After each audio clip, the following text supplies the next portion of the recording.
Welcome, everyone. Thank you so much for joining us tonight. On behalf of HAYVN, we're delighted that you're here. And I think before we go into the programming, I wanted to share with you some highlights relative to how the sustainability programming has developed at HAYVN, as well as a few examples relative to some thoughts that we've had with themes, and if that may resonate with you, how you can see them, because they are recorded and launched on YouTube.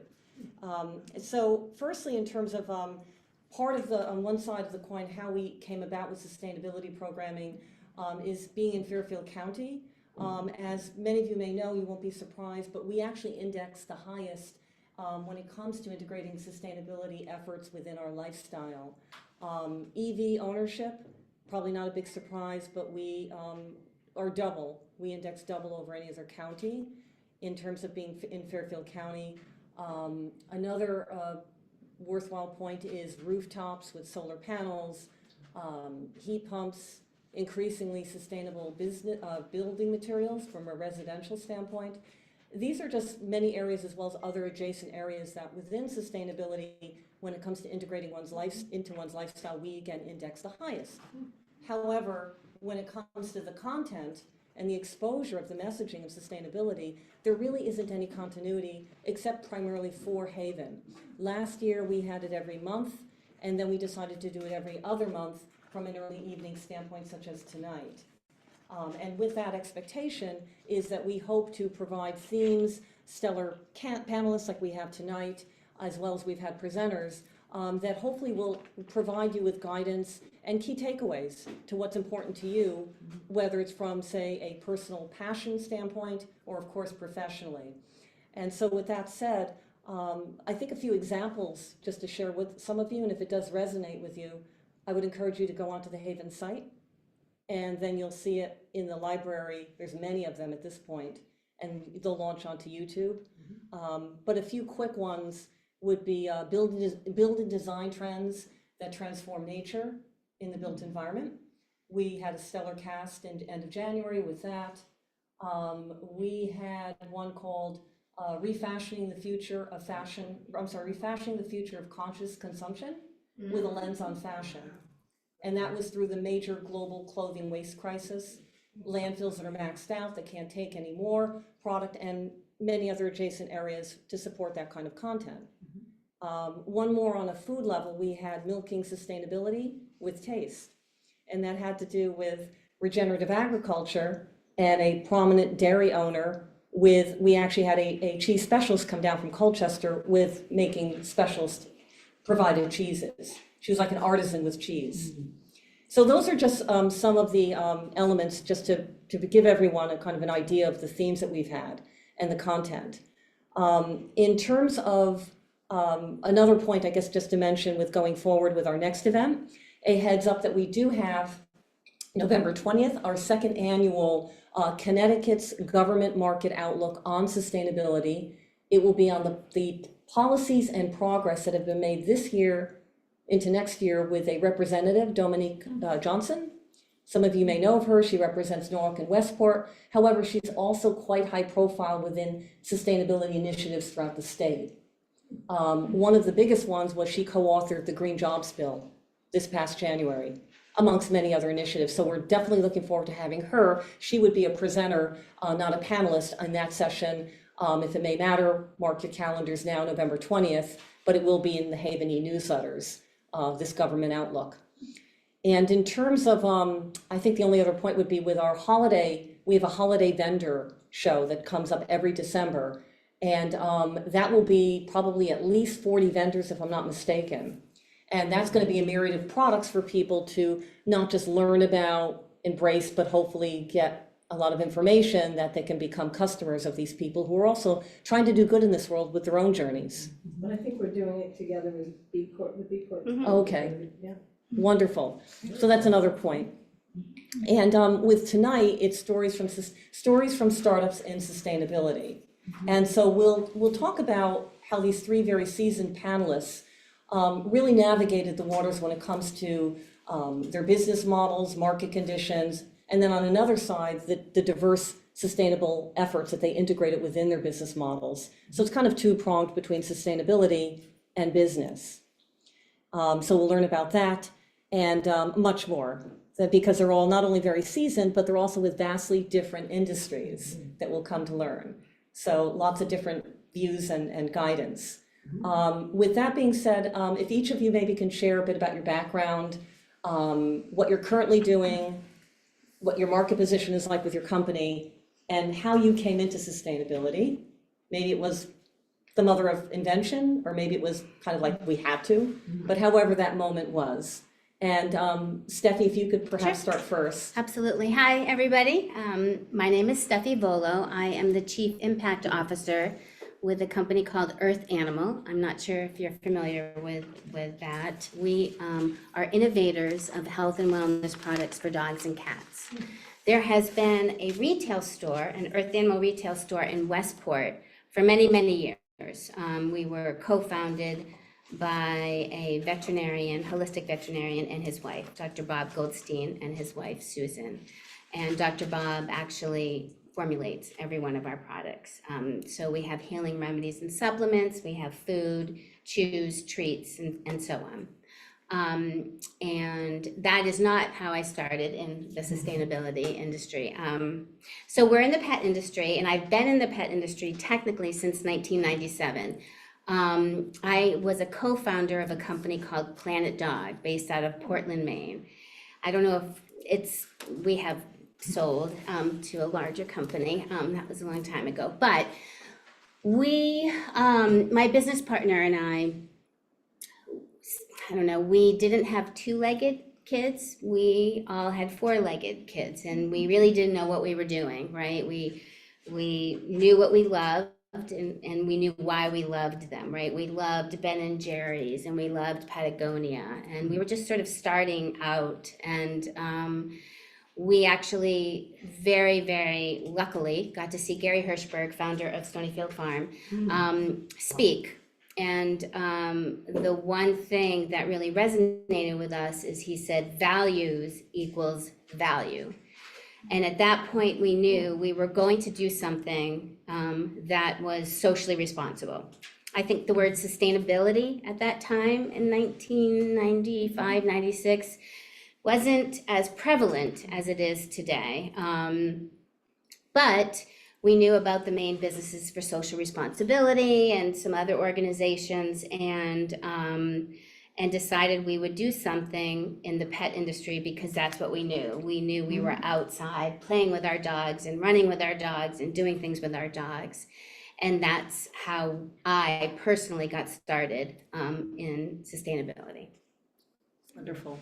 I'd like to share one thing. Yes. You guys gave us some samples at the Health Expo, and my dog is, she likes treats, but she doesn't really go after them. I found her on the back porch trying to pull the bag with your treats to the ground. That's really And I kept nice. moving it, and she kept following it and finding it again. Thank you for that. What a That's nice testimonial. That's really nice to hear, and I will share that because we definitely do things different. There's no doubt about it. Our tagline is another way, and that's what we believe in. We believe there is a better way, another way to make products for our four-legged family members, and so I'm glad that she likes that way. That sounds great. Yes. I've got to find this for my dog as well. I'm sorry. I thought about bringing a bunch of samples, and No worries. I will leave didn't my bring card with all of you. And if you want samples, email me, and I'm happy to send them. Or they can come next week. Or they can come next week. Yes, Okay. that's even Oh, That's even better. Okay. We'll talk about that after. So, hello, everyone. I'm Alison Gregory. I've met a number of you, but not all of you yet. It's a pleasure to be here. Thank you for including me. You're quite welcome. I am CEO and co-founder of AreaHub. AreaHub is an environmental risk management company that helps organizations and individuals assess, monitor, and manage their properties with aggregated and predictive climate data and other information that can impact finances, operations, and people. In terms of my background, I guess I'll start with the fact that I love nature. I grew up on a farm along a river. I've loved nature ever since. My specific career has been largely in financial services, but that included at one point the fact that 6 of us started, built and grew a data services startup company, which is most pertinent for this company. In the financial service space, I stayed for 10 years. We did an IPO at year 7. I stayed for 3 more years. So now I'm really leveraging a lot of what I learned through that experience in a space that I really care tremendously about, which is climate solutions, climate changes, and how so many of us, whether we're in business or not, need to understand and adapt to the fact that our areas are changing dramatically in ways we had never experienced before, and how that's got to start becoming a primary or a prioritized part of our decision making. So that's my intro. Did I cover all the questions? Yes, you did. Thank you. Where was your farm? Oh, in Annapolis, Maryland, along the Severn River. Beautiful area, just like this. All right, hi, I'm Jennifer Sauvageau, and I'm CEO and co-founder of Noteworthy Chocolates. We are the world's only chocolate engraving company, and we are really more than a chocolate company. We are a gifting service. So most of our customers are B2B, and we give them the opportunity to give gifts that are meaningful and thoughtful without contributing to the landfills or plastic use. So our gifts are 99% sustainable in that they are edible, recyclable, compostable, or biodegradable. So all of our packaging, we stay as plastic free as possible. And we came to sustainability just from our foundation. Like it's when we started the company, when we had this crazy idea to use a laser to engrave chocolate and be able to like personalize it and customize it. I said, well, all the chocolate companies out there, they all use plastic for the most part. We are not going to use plastic in our packaging. And then that kind of is the foundation of our whole business. So we in everything that we do, and when we started throughout now, we avoid waste and plastic specifically. So, and our chocolate's fair trade and absolutely delicious, I should say. So that's. And do you have samples? I do have samples. I also include my business card in there, which we can. I'll have some after. She's showing. Some of us have gotten. I'm going to be line as soon as I So, and you can see, I should explain, we use a laser to engrave into the chocolate. And so because of that, there's we also engrave the packaging. So there's no adhesives, no dyes. Our gift boxes can literally be they're made of cardboard and water. So you can just plant them in the ground. You could start seeds in the box and just put it in the ground.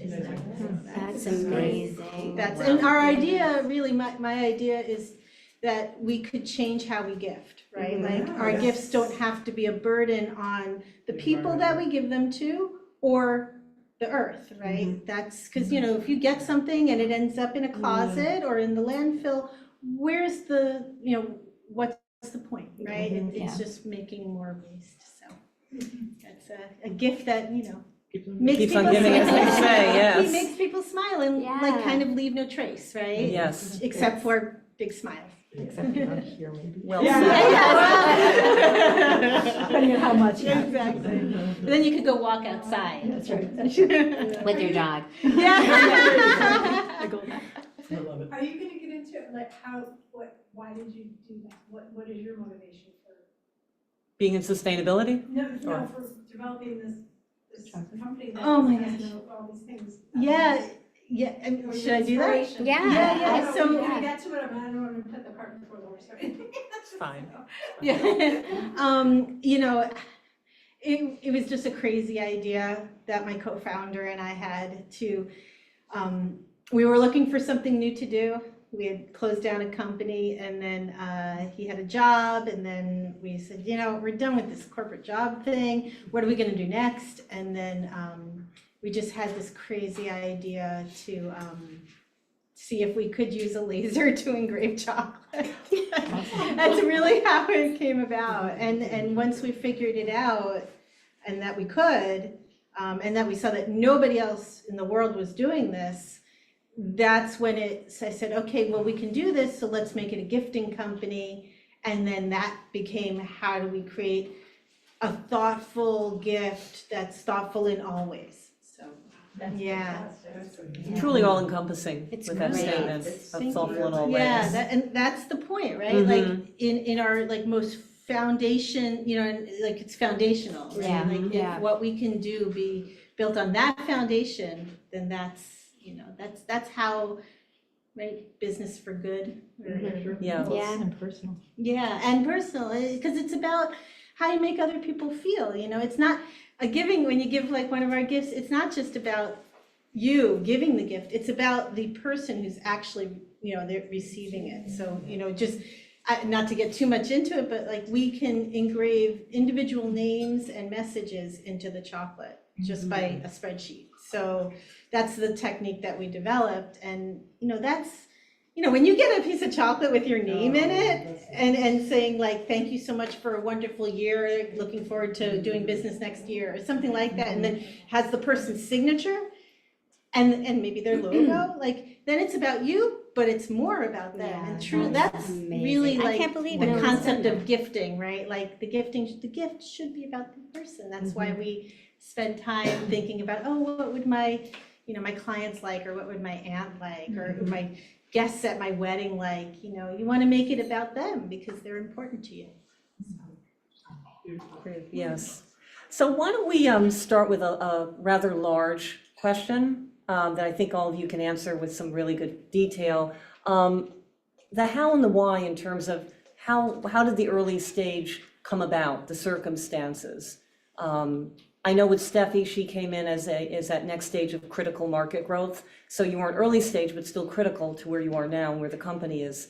But what was it like in terms of, you know, what were circumstances, challenges you came about with? How did you deal with them? Things like that. Is there anything to kind of color with that, add context? Yeah, absolutely. The interesting thing is when we started Planet Dog, Earth Animal was one of our very first customers. They actually believed in us enough and what we believed in, I guess I would say, to carry two funny people's products. Like we built our own displays with twigs and hemp, and it just was really funny. But they were one of our very first customers. And then when we opened up our Planet Dog retail store in Portland, Maine, we started carrying Dr. Bob and Susan's herbal remedies and supplements, and they weren't really wholesaling them at the time. So I've been connected with this company and with these people for many, many years. They've sort of seen me grow up, if you will. You know, they met me when I was, I don't remember how old I was, and now I'm 55. So when I stepped away as co-CEO in 2016 of Planet Dog, I remained a partner and an advisor, but stepped away from my day-to-day role. And Dr. Bob and Susan, once they heard, connected with me immediately. And at this point, they only had 2 employees. They had 2 salespeople, and this was in 2016. They didn't have any marketing people. They didn't have anything, and they were just growing because they had launched the first rawhide alternative. And I know that I shouldn't be going into that detail. However, for those of you that are pet parents, probably know how bad rawhide is. And that's really all the market had. It was all the market had for long-lasting chews to really enrich the lives of chewers. And so because of what Dr. Bob was seeing in his clinic with his clients and the belly issues and the just all kinds of bad stuff happening, he created this, for use of a better term, pizza dough. And it was just going like gangbusters, and they didn't know, they're not business people, they're a holistic veterinarian and a nutritionist wife. And so I came on board, and we were literally experiencing like 500% growth year over year. I came in January 3rd of 2017, and it was like a startup. It was like a legacy, been around a long time startup, because no one new. They weren't on the map, if you will. And all of a sudden, they're getting retailers around the world saying, will you sell to me? Will you sell to me? Will you sell to me? So they didn't even know that they were being sustainable when they were being sustainable. First of all, their name, Earth Animal, could they come up with a better name? I literally was like, I don't even know how you thought of that, Earth Animal. So building a brand behind a sustainable, impact-driven, purpose-driven brand, which they empowered me to do behind the name Earth Animal, was something that was just like a dream come true. And I was the chief marketing officer at the time. I just became the chief impact officer 2 years ago when I successfully took them through B Corp certification. So I get to focus narrow and deep now, but then as their fifth employee, the only person who knows about marketing and branding a company, it was intense and it was crazy. And they didn't know a thing about sourcing. They were saying that they were sourcing humanely raised, but they had no idea where any of their ingredients were coming from. So I had to visit farms. I had to create partner code of conducts. I mean, it was like starting a company, and it was amazing and challenging and crazy. Because at that time, we didn't have our own factory. Now we have our own factory, but we were co-manufacturing with a partner who didn't share the same values or ethics that we did. And it was that was our most challenging time, because I had to tell them that we were using factory farmed animal proteins, and that's horrible for a veterinarian who takes an oath that says cause no harm, right?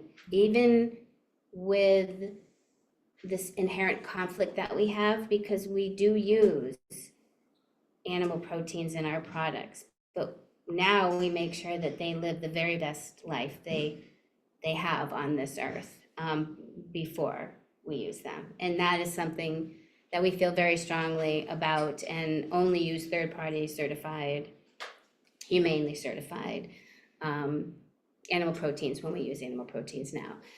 But that was very difficult. Lots of tears, lots of challenges, lots of going to Pennsylvania and dealing with the challenge of working with a co-manufacturer is very, very difficult, especially when they don't share the same ethics that you do. Where was the factory? Or where is your factory now? So our factory is in Maryland, and we still work with that partner. I just had to work very hard to convince him that he should share the same values as we do. And he is. And he is. How did you do that? I showed him the business case, because that's really all this person cared about. And that was sort of evolving at this time, right? This was in 2017, 2018. And I started to show him about consumer data and what investors are starting to look at, what is ESG, and just reports on all of that. And that's how I convinced him. Facts. Yeah, facts, that's all he wanted. And he didn't want, it wasn't like facts about the health and wellness of the animal. He didn't care about that. He was like a meat guy in Lancaster, Pennsylvania, that's just used to producing products with meats, right? But he wanted, how is it going to make me more money? That business case, those facts. He wanted the data to show that if we do this, we will increase our revenue. Therefore, it will increase his revenue. And that's what worked. And that's the only thing that's ever worked for him. But thankfully, there's more and more of that available. There's lots of data available, and that is getting better and better as the years pass. But and that's how it worked for me. Excellent. Yeah. Very notable. Alison, how about you? Similar question. Yes. AreaHub came about because I am a parent, and I heard about a contamination leak in my area, and I thought, wow, I have always assumed that it was really clean and healthy around here because we all live in a beautiful area. And I realized that all of the decisions that I generally made in my life, especially in my career, were based on the data, the facts, science-based information. And yet I had been assuming that things were much cleaner and healthier than maybe they were. So I came up with a list of questions that involved pollution, climate, infrastructure, and other questions. And after I was then at an asset management firm. After getting back from my asset management job and settling the house down, I would go online. And I was dismayed to find that it was really challenging to get those answers because the information I was seeking was hard to research, it was hard to find, it was highly dispersed, and sometimes it was hard to consume once you got the answer for information. And I was going to like 9-10 different government agencies to get the answers I wanted, and when I looked at the for-profit side, it was worse. Most things were one-offs. You know, you've probably heard of like, you know, flood factor and Hurricane City and IQ Air and all these things. It was one-offs, and I was like, this is not what I want.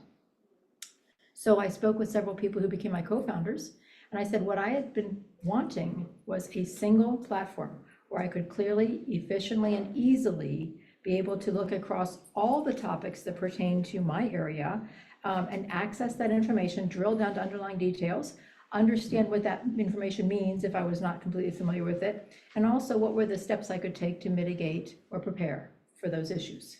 And so we started building it.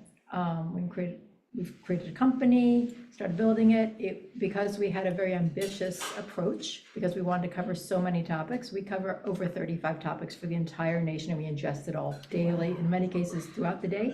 Right now, so the whole thing hums for the entire country. That's why we offer for multi-location clients for them to just sign up, and then we'll create their custom dashboard, and it's already information we're pulling. So it took us several years to build this, needless to say. We filed a number of patents. We already have a patent for an environmental hazard platform, which is great. And it is a very different offering than what else is out there, because it's not just a report of an aggregated information and predictive information for, you know, that we would pull up for the location. We already have it all running. We just basically turn it on for you, and then we will continue to show it for your location because things change over time. You know, the report, if you got a phase 1 or phase 2 for a building that you were buying, that gets stale, and it may no longer reflect even what it covers. But we cover more, and we keep it ongoing with notifications. So if you have multiple locations around the country, we can be your eyes and ears. You decide what you want to hear. We will let you know when something's going on over the weekend or late at night that could affect one of your locations. And then you can think about, using our dashboard, how you want to react. Is it going to affect your power? Does it threaten the health of the people in your area because of the things that are going to get disturbed nearby that are latent pollution risks, etc.? So it's a really complete picture, and it's rather different than what else is out there. In terms of some of the challenges were building this because it was so ambitious, and also now it's trying to get visible. I meet people and they say, oh, I wish I'd talked to you 2 months ago. We just hired these guys and they cover 7 topics. And, you know, so it's just a matter of trying to really increase the visibility. That's our big challenge right now. Yeah. Was that a little more than you wanted the very question? much. Sure, yes. Well, I feel like I kind of answered the first part already. Yes, with the, yes. For your question, but I can speak to challenges. Sure. Just the general journey. that- Yeah. Yeah, okay, so general journey challenge is, you know, everybody knows what chocolate is, and everybody knows what gifts are, and everybody knows that you can give someone a box of chocolate. But what we had to figure out, which I think we're finally figuring out, is how to convey the message that you can personalize the chocolate, right? Like, people are used to molds and every chocolate is stamped out the same. So conveying that, like, no, you can actually personalize one piece of chocolate, but you can do it at scale. That's so the communication, I think, you know, and communicating that fact to people has been probably our biggest challenge. Has there been any notion to kind of like do research and query people so you can kind of have some inferences by what their opinions are that you can then figure out how to create that or craft that messaging? Yeah, I mean, maybe I think research is just still too early on, talking to but people, just you know, talking to people. Talking to people and yeah, Okay. that's been our It's word of mouth. early thing, talking to people and doing a lot of research of our competitors, you know, just doing a lot of research and trying to reframe how people think about gifting. But you don't have any, would you say you have a direct competitor? If you know. Not in engraving. personalizing or engraving, Okay. no, but there are lots of, really beautiful chocolates out there that Certainly. are beautifully boxed up and full of plastic.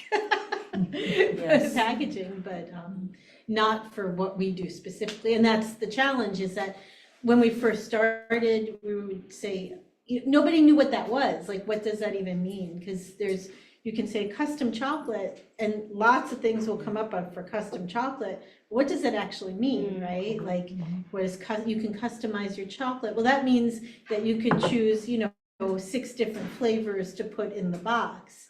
So the level of personalizing chocolate, nobody knows what that means. So when we were building the brand, nobody searches for personalized chocolate, right? Like, if you Google search, they don't even know to search for it. So we had to start kind of on the side, like kind of come in from the side and be like custom chocolate. And that, all the keywords and everything were custom. And that is what led people. And then we had to explain, well, you can go way beyond just that. You can, way beyond just your logo, you can actually personalize. I think noteworthy in a way you've also created your own other term, because noteworthy is, that is what the message is about and what you're eating. It's noteworthy. So it's kind of wild that that is your own search term. Thank you. That's product related. Yeah. I mean, and when we first started, we thought we were going to be like the hallmark of chocolate, like where chocolate cards. And we actually did get to the very final phase with Hallmark for right before the pandemic. And then they decided, they had never worked with a chocolate company ever. They don't carry chocolate, except for a few advent calendars. And, but then the pandemic, it didn't work out.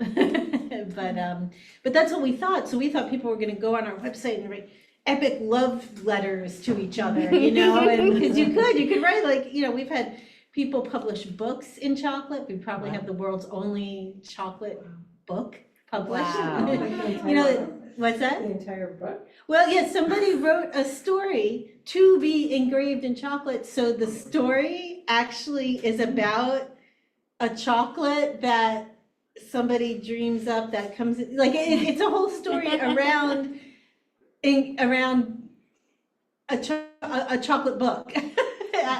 It's been a number of years. I can't recall the actual story, but yeah, nobody. That's Is any of this in your Instagram? I know I should wait to the Q&A, but this. Well, you can. If you have a photo of it, you should show a photo of that. Like you are going crazy right now. Yeah, we're in the back twisting. It is hard not to just keep asking her questions, even up here. I want to know everything. I do like a whole, UGC style build around this. Exactly. Yeah. We have a lot of really cool, unique things that we've done that I think now we've started working with. We just brought some people onto our team, and one of them is a PR person who's amazing, and we're going to start working some of our stories in, because we've done the New York Times crossword puzzle in chocolate. Wow. That was an award for the person who won the competition one year, and I do have pictures of that. Yeah, you should show them. Yeah. So can you do, like we were talking earlier, in one order, you can do many different customized things? Yeah. So, Yeah. so every piece of chocolate could be different for. Yeah. That's Most people do incredible. a typical, an example is so we have a bunch of designs that so engraving chocolate is a whole different, it's a new canvas, right? It's not the same as designing for the web or for print or anything like that, because you don't have color or shading really. So we developed a technique to design for chocolate, and I have a design guide that I work with, when design agencies are want to create their own design. I have a guide for that and to help them, but there's very specific things that you can and can't do to make it so it looks great.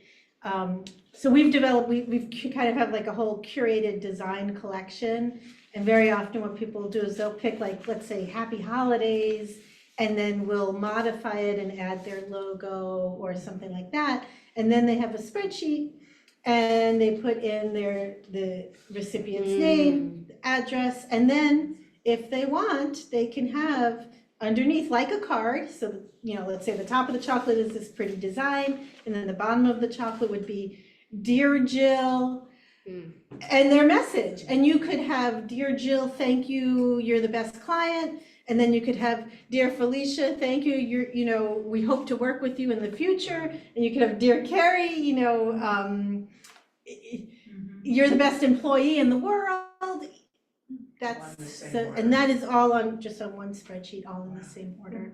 And it doesn't matter, you can mix up the flavors. It doesn't matter to us if we've actually just, we're about to launch our own software that makes it even easier and will actually tell us what flavor to put in the laser base. So the laser is, we have a couple of lasers and they have bays one per chocolate per bay, and then the software will tell us milk chocolate, dark chocolate, white chocolate. So if Carrie likes white chocolate, we can put white chocolate, and the person can select that on their spreadsheet.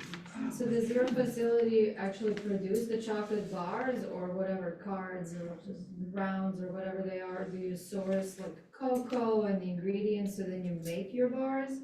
Or do you source a finished product and then you just do the engraving? Yeah, so we get our chocolate from Guittard Chocolate Company, which is, they've been making chocolate for 13 generations. Wow. They are, they're fair trade, they're allergy friendly, so that was one of our requirements, was the chocolate. I have like 40 allergies, like literally 40 allergies, and I have significant health challenges to get to, here. At one point I had lost all the hair on my body. So I wanted people to, like me, to be able to eat the chocolate, absolutely. right? So it's peanut, tree nut, soy, corn, gluten free. And the dark chocolate is dairy free, so it's vegan. It is made Guittard, it is shared, it's on shared equipment, but I trust them, it's certified. And then, also maybe a little selfishly, I didn't want to have a chocolate company where I couldn't eat my own chocolate. Of course. Right? So, Yes. so we made sure to find the right supplier. So we get the chocolate in wafer form, then we melt it, we temper it, we pour it into our molds, and then we stock the mold, we keep them, and then as we get orders in, we put the blanks, kind of like blank canvas, into the lasers, and then the laser engraves them. So what's the largest order? We should probably hear. Yeah, I know. I'm I want to hear it. What's your largest order you've ever had? Order is, well, I think at this point, piecewise, we just did an order for Bloomberg Philanthropies and that was, that was over 1,000 pieces. Wow. Yeah, and they had us, just real quick, it was an employee engagement program that they were doing called Bob Olympics. And so they had their employees it was during the Olympics, so they had us, which we don't usually do, but we said, we'll do it for you. We wrapped, I have pictures if you want to see after, but we wrapped them all in, so it's 1, 2, and 3, first and second, silver, gold, bronze, medals, and then they put them on lanyards, and people who did like the most volunteer hour, like depending on how many volunteer hours, you got a gold medal. That's a silver. amazing. Yeah, so it was really cool. And Well, you that got a big PR opportunity for sure. Yeah, and actually they just agreed today that we could use them as a case study on our website. So I want to talk about that. But that's so I'd say that was 1,200 pieces, I think it was, and we shipped them all over the country to different most of them went to their New York City office, their main office, but so a lot of them went out to regional offices all over the country, depending on who won the awards. So we worked really, they were great to work with, but that's our biggest so far. So let's take a very kind of 180-degree turn. And it's lovely, and it's lovely and very informative. But let's talk about, and maybe Alison more with your side of it, but when it comes to valuations, and in particular with startups, we all know AI is monopolizing the landscape. It has been for about 2-3 years. One particular stat that some of you may not be surprised with, but second quarter alone, 50% of the deal value was attributed to AI. That's huge, 50% in the second quarter, notable research through PitchBook. Other stats as well, but having said that, and investors are no doubt are being more scrutinizing, yes, we have some more money freed up this year apparently, but what are you seeing with what their expectations are for early stage startups, irrespective of category? We know it's kind of siphoned off money from climate tech and health and wellness as for AI. But anything to share with what you're seeing with their expectations as investors? Yeah, and I hope this speaks to some of you in the audience. But if you're interested in venture capital in that space, I'll just talk to the venture capital journey that I've been watching for the past few years. The VC money was most available fourth quarter of 2021, and there was a bit of a pullback since then. In terms of how the landscape has changed for venture capital funding, which by the way, if you're trying to get venture capital money, you're talking about usually a tech company and usually a company that's a Delaware C Corp. Okay, so LLCs would have a tough time getting VC interest, for example. Okay, so with that being said, I'd say that in recent years, the changes have been that the investors expect more product market fit evidence, so they expect more revenues before they often want to invest compared to where they were a couple years ago. The slowdown has been more at the later priced rounds rather than the pre-seed, early stage seed round. That still has had more consistent flow. Companies often need to expect a longer period of time between rounds or to close a round, and so they often have to think about a larger size so that they will be able to make it to the next round, because that's become more of a challenge in recent years. And what else would be noteworthy around the VC picture? I would say, you mentioned AI, and AI has been a focus of a fair amount of investor interest for a while, including that stat you mentioned, which is so many companies now say they incorporate AI. And I do think that one of the things to watch, and that we're starting to see a little bit of, is people questioning whether or not the AI is as described sometimes, or whether or not the hype is a little greater than what the expected return will be from that AI component. And then, of course, we could talk a lot about female-led organizations if you want me to. So many of you probably know that when it comes to VC money, for a number of years, there has been a concern because of the paucity of money going towards female-led organizations. For about 10 years, TechCrunch has been putting out an annual number as to how much the prior year went towards female-led organizations, or all female-led organizations. And when you're talking about all female-led organizations, it's been around the 2% mark. It was 1.8% for 2023. It was 2.1% for 2022. So it's been very low. And that's even more surprising when you look at some of the studies that have gotten some attention, such as like a BCG study of a number of years ago that said that all female-led organizations outperformed the others. And then there were McKinsey and World Bank type studies and things like that, also pointing to the return on the dollar that investors can get from a female organization compared to others. So there are a variety of reasons why people kind of wonder why.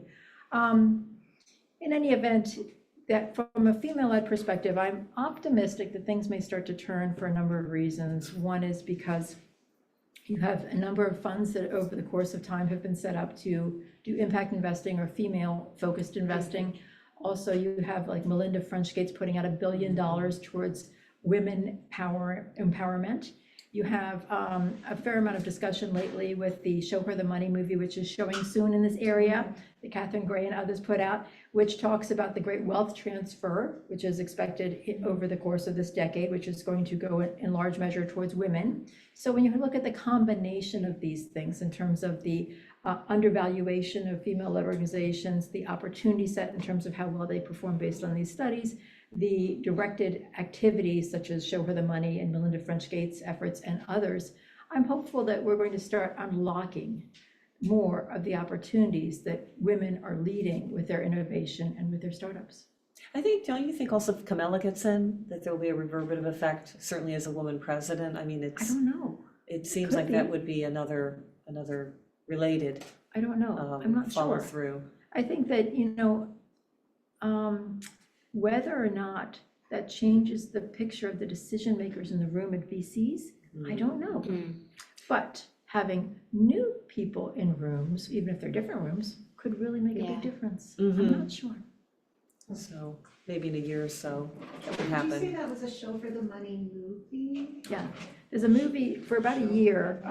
Catherine Gray of She Angel Investors is what I think her fund is called, was very involved and has been kind of a person doing a national campaign where the movie is shown with audiences that have discussions about the topics that are covered in the movie. And I believe that in the next few weeks, one It's will in be. Greenwich, Greenwich. it's over in Greenwich Library. the Greenwich Library. Unfortunately, it's like the same night we have gathering. Oh, no. Oh, no. October 8th, at Okay. Greenwich Library, and Tidal River is bringing it. And Tidal River is a fund, as everybody knows, of women investors.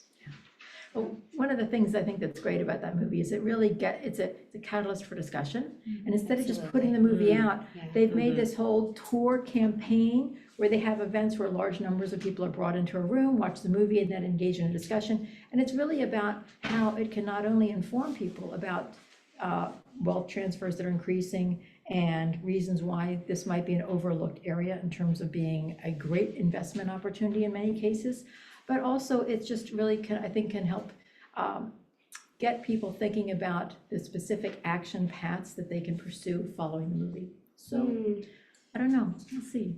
But the reality is, when we look at this picture, the picture has been frustratingly the same result for roughly 10 years. And now I feel like major movements are afoot that could change that picture, and I'm excited about that. It sounds exciting. Yeah. Let's hope. So let's take another perhaps 180 degree. Thank you so much for that. That was excellent. All of you have had a lot of efforts with integrating sustainable efforts in various forms because you're in vastly different industries. And in my opinion, without peer, each of you lead in very different areas, but also as a market leader. There's nothing like Earth Animal, AreaHub, Noteworthy, et cetera. So when it comes to maybe one of you, not all of you need to answer it, but when it comes to that never-ending quest, everyone's on sustainability, but achieving full sustainability, on a scale of 1 to 10, where would you say you are now? Maybe you're on a 4, and where do you think you could be? Money is no option, say, to be on an 8, because 10 is to me like too much in the future. It's very hard to gauge, but for that, again, that never-ending quest for full sustainability that's never ending in this industry is always on innovation, lots of subsectors. But respective to your market positions, can one or as a few of you speak, maybe you're on a 4 now, this is why we're on a 4, and where do you think you need to be, money irrespective of money, to say be at an 8, because 10 may be just not possible right now. Maybe Steffi, if you could think about Sure. that. Wow. Like I said, I think about B Corps, right? I don't think there's anyone that has a score of 200, right? Dr. Bronner's, really? I think they hit. They have a Or 200. they went somehow over with their impact business. So they're model. full Oh my sustainability, I guess, gosh. right? That was just when they They're 10. recertified, but That, did they really? I'm That's, not sure. I mean, I'm not surprised Don't they're quote me, but amazing. they're But, up there. so, I mean, what I think about when it comes to sustainability is it's just ever changing, like we talked about. And where are we today? Yeah, I would say a 3 to 4. I think we are absolutely, particularly in the pet industry, as massive as it is, we're behind when it comes to other industries. We are part of the food and grocery industry, the data says that pet parents believe and trust in pet product companies more so. We over-index compared to just food and grocery brands, which is great, but we're behind. And maybe it's because we're transparent about how behind we are. But Earth Animal, I would say, is ahead, certainly almost all other brands, even the big brands, even Hills and Blue Buffalo, everybody else, PetSmart, Petco, they're getting there, definitely. If money were no object, it's bandwidth, it's people, it's resources because of the entire value chain.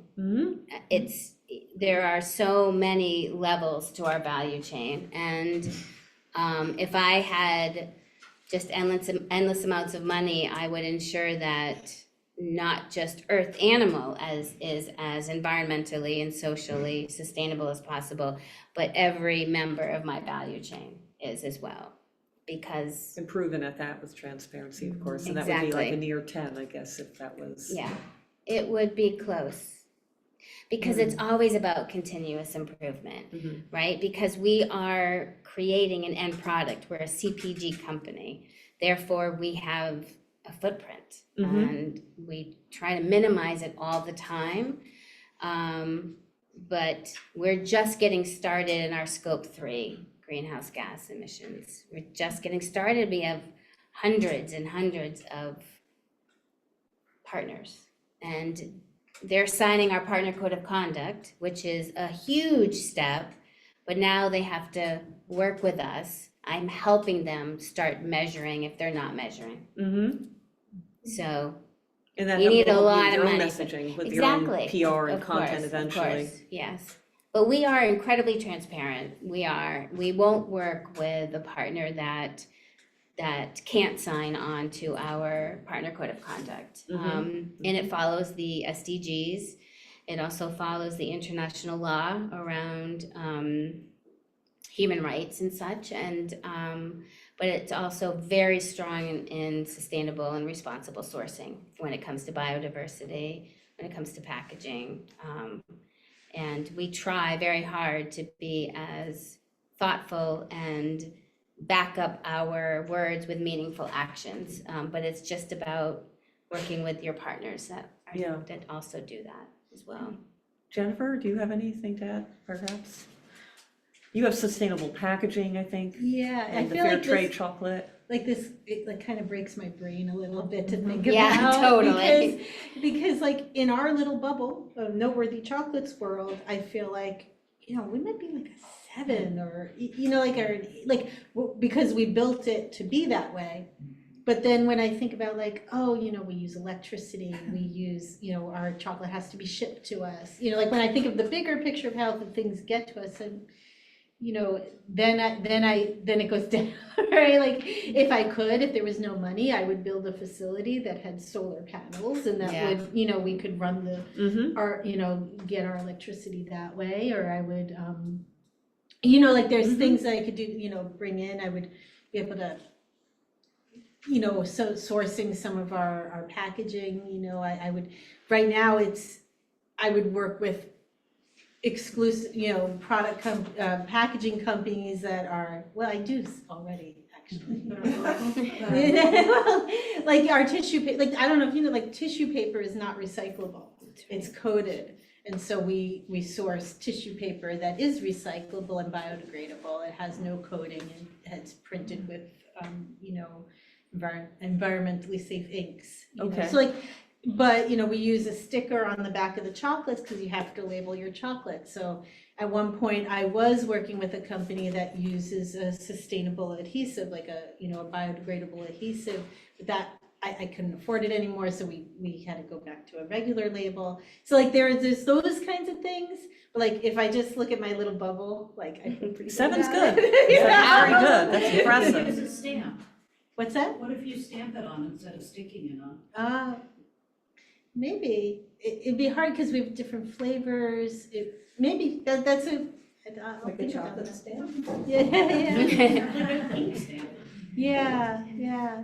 Well, ideally, as we grow, I will have that printed on the box itself. Yeah. So we wouldn't have to use the sticker, which has the adhesive, and then I would have it printed on the box using, a box with recycled content, and the ink would be made out of seaweed, and, there's so much to that, that I'd love But then to like do. cocoa needs to be ground, it needs to be Exactly. manufactured, transported. Exactly, yeah, like exactly. milk, sugar, Cocoa, it's, So- yeah, it takes a yeah, lot of water, so- I mean, it's, Yeah, it is. exactly, like, fair trade is awesome, but, there's still, when I think about chocolate, the chocolate industry, Yes. that's, Yeah. that, That's a then whole we might, different conversation. yeah, that's a whole Yeah. other thing. So let's take We're another. gonna be meeting tomorrow night on that one, just kidding. Let's take another 180. This is another very different topic on networking. That's part of why we're here tonight, networking. And we all know the digitization of networking, of course, was LinkedIn starting from like 06, 07. But when it comes to networking, and each of you being, again, very seasoned founders, former execs, et cetera, the question would be, how did you build your network in your early stage? Because that is very important, as we know, with startups. Unless you have independent wealth, how did you build it? Maybe just family and friends, maybe it was colleagues, ex-colleagues, but give a sense of, how you built your network to what was really a contributor to forming your early stage. And then secondarily, what are you doing? Because there is a never-ending quest ever since really COVID. Remember, that was like you always have to network, even if you have a job, because you might be out of work again. That's what came up with COVID. So in terms of continuing to build your network currently, that would be the second part. If you could, what are you doing now to build it? It might be accelerator programs, it might be specific conferences, it could be obvious, it could be third-degree referrals. Whoever even heard of that till LinkedIn? Third-degree referrals that actually are becoming a network, a qualified network contributor. Can each of you or one of you explain, maybe you, Alison? Okay, I'd be happy to. But, it's a really important topic. Yeah, and It I'm is. still working on it. I'm still trying to solve that. I would say that, and I'm not going to answer in terms of investors, I'm going to talk in yeah. terms of clients, okay? Exactly, yes. Business development. So as I mentioned, our biggest challenge right now is visibility, because we are so different than what else is out there. And it's really hard to get in front of enough companies that might be making decisions, so that we would want to be one of the options they could consider in case we'd be one that they might prefer. So I would say that most of our early opportunities have come through our personal networks, largely people that we may know or work with in the past. So LinkedIn is a great way to try to figure out where people are now and whether or not there's some that are in your space. I'm still trying to learn how to use LinkedIn better, but that's one path. Another would be conferences. I have found that industry conferences, if you think about ideal target clients, conferences where those people are is a good opportunity set, more so sometimes than just a straight up climate conference, because that kind of you may or may not encounter people that could be prospects there. I also did an accelerator program, which was helpful in terms of increasing visibility. And then the thing that we're starting to pivot into right now to try to start amplifying or increasing the aperture of the people that are hearing about us and get in front of a larger number of people over time is, I'd say twofold. One is really starting to think about digital marketing, which is something that, we're early stage on. And the second thing is I'm working with a go-to-market strategist. And so that is helping to create a discipline that's been tried in other instances for being able to test, A/B test, and do different types of evaluations to figure out the efficient sequences is also validation of what's working and what's not. So those are a couple of the things that come to mind. Excellent. Jennifer, I know part of, with your networking, you had mentioned AIF. It's not the networking, but that was an example of networking. Yeah, It was a product networking testimony, so, but it's an excellent story. yeah, it's, so we, people get chocolates, they give them to other people. And then those people want to give chocolates to their people, and it just keeps kind of like, really literally word of mouth, taste marketing. Curious, initially when you started though, was it just your own funding when you started Noteworthy, or? We started, when we had the idea and figured out that we could do it, we started with a Kickstarter campaign. Okay, So we had a successful Kickstarter. We really started with, really nothing, like, we had no funds. So we ran a Kickstarter and we raised $28,500. that's a lot for And that's- 2017, yeah. Yeah, and we did that through our network, and we actually were greatly supported by our local hackerspace or makerspace in Danbury. There's the Danbury Hackerspace, I guess the Danbury Innovation Center now, but they were critical. They had the laser, and that's where we went to figure out. And then then they supported us with the Kickstarter, and it really was word of mouth, and we had a pretty good network of family and friends, and then our supporters did, and then it just kind of went from there. And food and So- bev has been Food and quality bev, too. critical, yep. So it's really just been, and we did a lot of in-person events. My co-founder was up at 5 in the mornings, running to Greenwich BNI or, all these different networking organizations. So we were a member of that for a while, and that was really big, because we started with, our initial customers were really like, local businesses in Brookfield or Bethel, or, people that we could reach, and then we kind of got out to Waterbury, and then we got down to Fairfield, lower Fairfield County, because we're in Bethel. And that was really just, that's kind of how we started. And people just, everyone loves chocolate, so. And then we started doing events. So, we would work with, so like, let's say, one person found us, and he brings our chocolates to all of the AIF events, their monthly meetings. And so that we reach a lot of people that way. That's just one example. Great. Angel Investment Forum? Yeah, and now he's involved in our business as well. So he was a client, and then he decided to come on board. Yeah. A true chocolate love story. Yeah. Does anyone have any questions? Because we're going to start wrapping up. The time has flown. I don't have a question, but I want to thank the ladies, but in my little space, I just want to share some information that's more global. The UN joined to launch the latest edition of the Progress and Sustainable Development Goals, the Gender Snapshot 2024, a report by the UN Women and the United Nations Department of Economic and Social Affairs. I just wanted to say that. It was hot off the press, Yeah, and they said, however, the data presented in the report shows that none of the indicators and sub-indicators of Sustainable Development Goal 5, the goal for gender equality, have been met.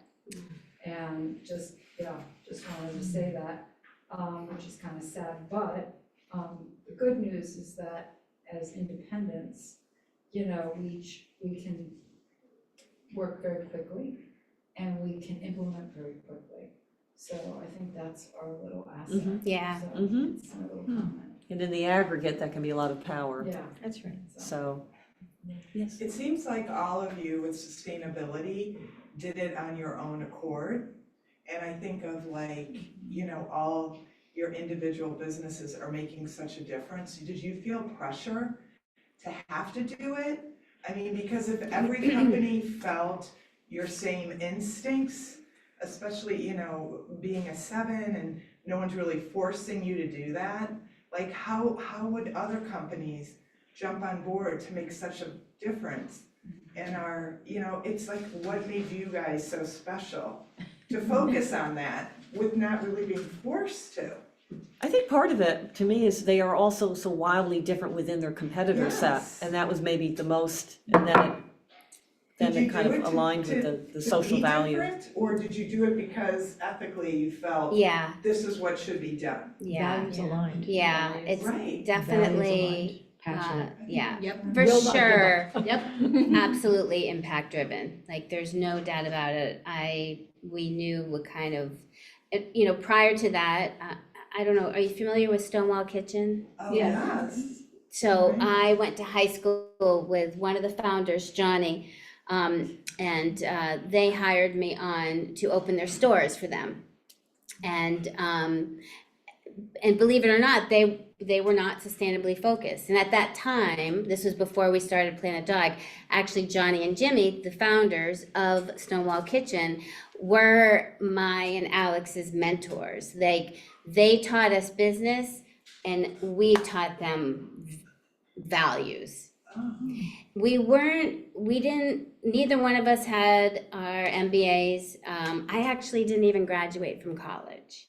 I just knew exactly the direction that I wanted to go into. I have different certifications, I take different classes, but we just knew what type of company we wanted to have and people we wanted to hire and good we wanted to do.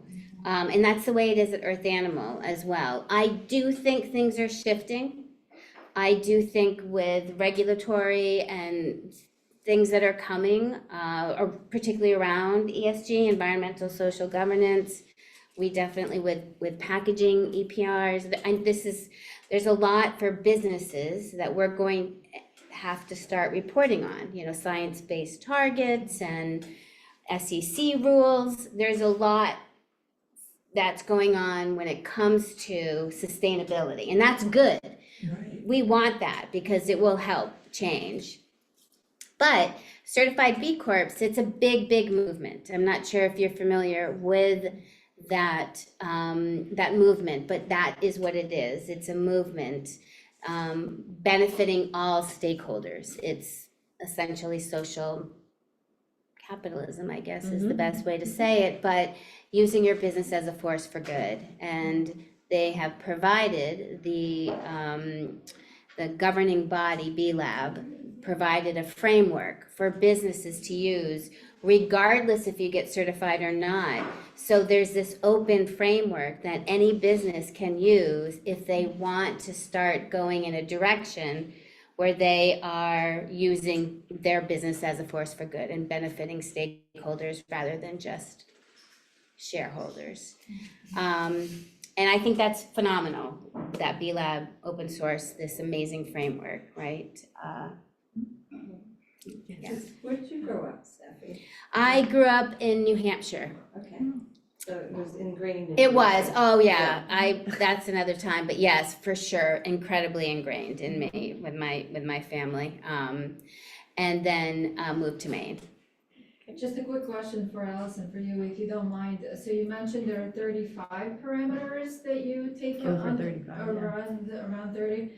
What are some of them Sure. that you keep track of? Yeah, of course. Can I also just chime in with that response first? Yeah. The way I look at it is I feel like I love the fact that I'm leveraging my prior experiences and knowledge for good in a way that aligns with my values, which are nature and health for people. And people includes people in businesses, not just always people in the household. And so that's why I am so committed and so determined to make this impactful. I also feel that transparency is something that's really needed for people to be able to make proper decisions, because if they don't have enough information, they're not making the decision they would have had they understood more of the picture. And I feel there's been such a focus on tracking greenhouse gas emissions and carbon footprint and the like, which is important also. But meanwhile, we have been changing so much as a climate that we already really need to be addressing the fact that we need to mitigate and adapt to our current situations, because so many of us are already being impacted. I talk to businesses all the time that have, a building damaged, or one they can't get insurance on, or that are already being affected in a variety of ways. And so I feel like our company is one that can very clearly, efficiently, and easily enable people to get that picture so they can make better decisions as they already now need to be addressing things. And that's really important to me. In terms of the question you asked, we have, all the 14 climate topics. We have also a wide range of pollution topics so that people can understand what are the latent risks in their area. We have infrastructure so they can understand where are their sources of power, how does it reach them by high voltage lines, etc. We have fracking wells, we have industrial sites, and then we also have a variety of other things such as census information, parks and nature preserves in the area, EV charging stations, because over the course of time, people have asked us to add additional things that were pertinent to them. Maybe they have multifamily housing and they wanted to know that information also. So we want people to get this multidimensional understanding of their areas. And I say areas because if you think about a company with multiple locations or properties they're considering buying, so that they can really think about the intersectionality.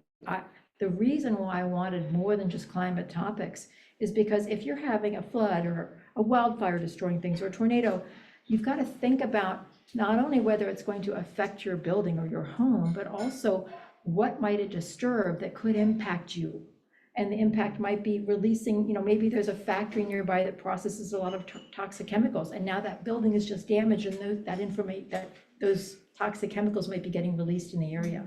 So I wanted people to be able to easily, clearly, and efficiently be able to understand the picture so that especially when things are unfolding and changing and damaging their area, they could know what to prioritize, know what they need to do. I hope that clarifies. Alison, is your end user or like your ideal target consumer, like a commercial real estate? Is it developers? Is it, something along those lines? So the reality is, if you think about it, we can provide different solutions for different types of clients because of the breadth of what we have. We are very useful for real estate holding companies, REITs, developers, because they're making decisions about properties, and it helps them get a much broader picture of information upon which to make their decision and understand not only whether they want to proceed, but also what they may need to due diligence or what they may need to be thinking about as they negotiate price or what have you. And then if you're, let's say you've got a company that's an industrial infrastructure, energy or utility company, now you've got to think about the criticality of what you have, whether it's a data center or whether it's a pipeline.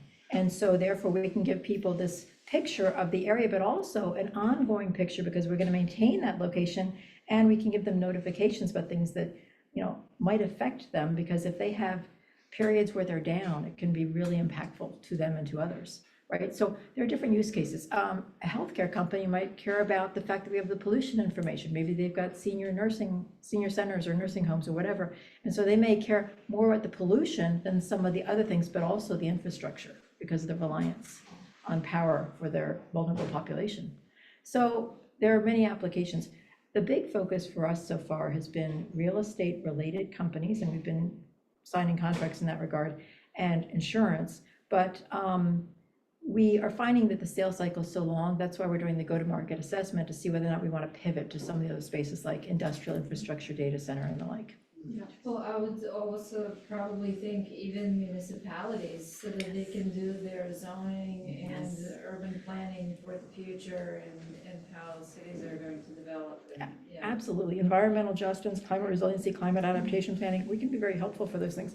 We have only one municipal related client right now, which is a housing authority, but we'd love to have more. It seems like It it's just hasn't been a focus yet. I don't know if this may be relevant, but it would seem in particular the smart cities may be an A-level prospect on that. I agree. They're a little with bit you. exaggerated with the smart cities. Well, thank you though, everyone. Yes, This has thank been you. wonderful, robust questions. Glad it's recorded. Yes. Thank you all so much. Thank you, everyone. October 2nd? Oh, yeah. I don't know if you guys are interested, or where you're located, but next Wednesday, October 2nd, Earth Animal is co-hosting an event with Be Local Connecticut. And that's at Outdoor Design and Living, which is in Fairfield, where we get to and are highlighting local B Corps. And we're actually uplifting the Connecticut food share and really talking about food insecurity in Connecticut. It's from 4 to 6, free beer and wine and food. Oh, but you heard free beer and wine. Excellent. ETAs and offers, very important in conversion marketing. Exactly. What is, where's the location again? It's in Fairfield. Go on the Be Local Connecticut website. If you go to belocalconnecticut.org, you will see, click on events and you'll see it there. But yes, 4 to 6. If you outdoor design and living, it's they have it's an outdoor garden store, but they also have a gift store. It's just beautiful, beautiful things, and mums and pumpkins and wreaths and all kinds of stuff. And Bigelow Tea, HAYVN, Saffron. Yes, it is. It's on Bronson Road, exactly, from 4 to 6. And 20% of any of the sales made that night will be donated to the Connecticut Food Chair. And when you register, tickets are $25. When you register, you get a free reusable reusable bag filled with swag and coupons and all kinds from certified B Corps. What is the Connecticut, did you say, Connecticut Food Share. food chair, what is?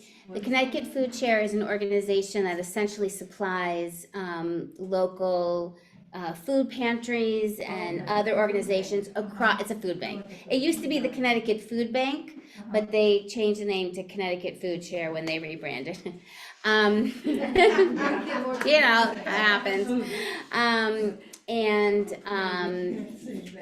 Yeah, I exactly, maybe, yes. But, so anyway, I look forward to seeing you guys there. It would be amazing. Absolutely. And there will be free samples of dog products there. Okay? Lots of them. Lots and lots and lots.